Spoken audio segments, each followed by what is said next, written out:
Good morning, children. How are you? I hope you all are fine. In our English class, today we are going to learn a new chapter, a new story. Where is the pink whale? Let's watch the story. Kuber is the king of Jana.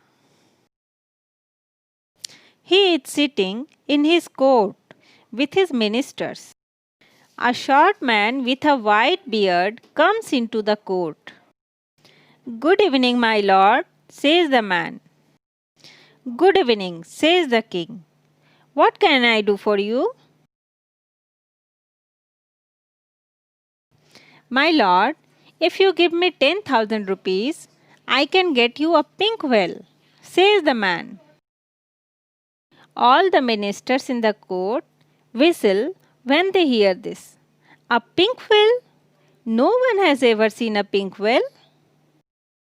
The king thinks no other king has a pink whale.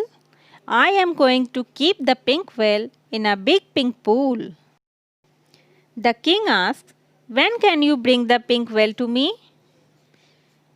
The old man answers, you may have the whale in 2 days' time.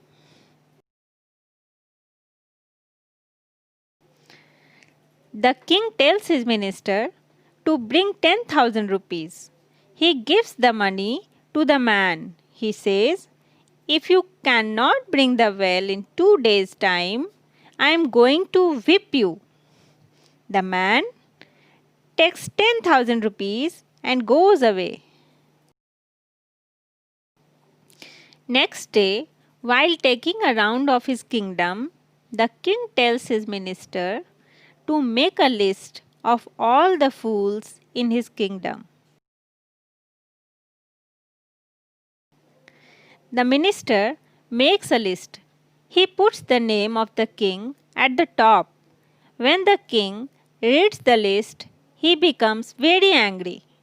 Why is my name on the list? He wants to whip the minister. The minister folds his hand.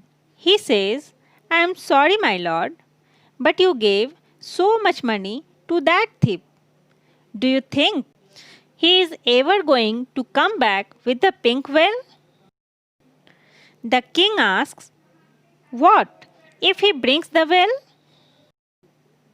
Then, my lord, says the minister, I will take out your name from the top of the list and put my name there. All the other ministers laugh.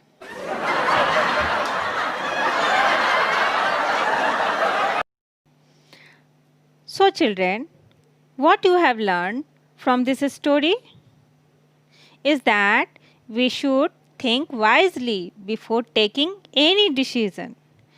As you have seen, without thinking anything, the king Kuber gives the money to the short man, who makes him fool, and he never returns back with a pink whale. And his ministers also make the fun of the king. So, dear children, be wise for taking any decision in life. Now, children, you have to read this story 2 times and you have to underline WH sound words. And also write the new words of this chapter in your copy. Thank you for watching the video.